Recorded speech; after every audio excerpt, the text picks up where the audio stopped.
കേട്ടോളി. അതൊരു വികാരമാണ്, ഞാൻ അതിനെ അംഗീകരിക്കുന്നു. ഫുട്ബോൾ ഒരു വികാരമാണ്, ഫുട്ബോൾ ലോകത്തെ ഒന്നിപ്പിക്കുന്നതാണ് എന്നൊക്കെ ഞാൻ അംഗീകരിക്കുന്നു. പക്ഷേ ഫുട്ബോളിലൂടെ ഇസ്ലാമികത കടത്തിവിടാൻ ഇപ്പോഴല്ല ഇസ്ലാം ശ്രമിച്ചു തുടങ്ങിയത്. ഇസ്ലാം ശ്രമിച്ചു തുടങ്ങിയിട്ട് വർഷങ്ങളായി. ഞെട്ടുന്ന ഒരു വാർത്തയുമായാണ് നമ്മൾ ഇന്ന് എത്തിയത്. അതായത് ജനം ടി വിയിൽ വിസർജനം, അങ്ങനെ പറയാം, ജനം എന്ന് പറഞ്ഞിട്ട് കാര്യമില്ല, വിസർജനത്തിൽ കോടിക്കണക്കിന് ആളുകൾ നെഞ്ചിലേറ്റുന്ന ഫുട്ബോൾ കളിയിൽ വലിയൊരു ഇസ്ലാമിക അജണ്ട ഒളിഞ്ഞിരിപ്പുണ്ട് എന്ന വിവരം ജനം ടി വി ഇങ്ങനെ ചർച്ച ചെയ്യുമ്പോൾ ഞാനും ഇങ്ങനെ ആലോചിച്ചു.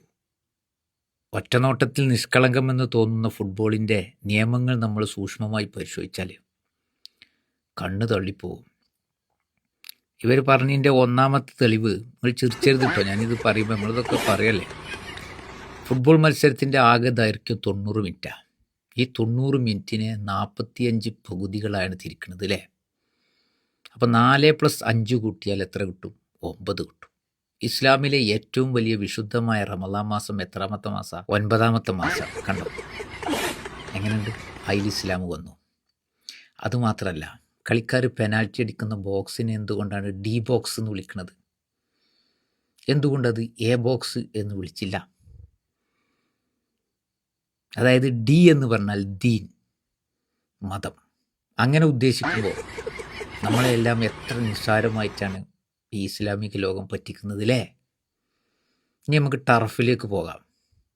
അവിടെ കളിക്കുന്നത് സെവൻസാണ്. സെവൻസ് ഫുട്ബോൾ എന്തുകൊണ്ട് 7? എന്താ അത് 8 കൂടിഞ്ഞു? ഇസ്ലാമിലെ ആകാശങ്ങളെ 7 എന്നാണ് വിശ്വാസം.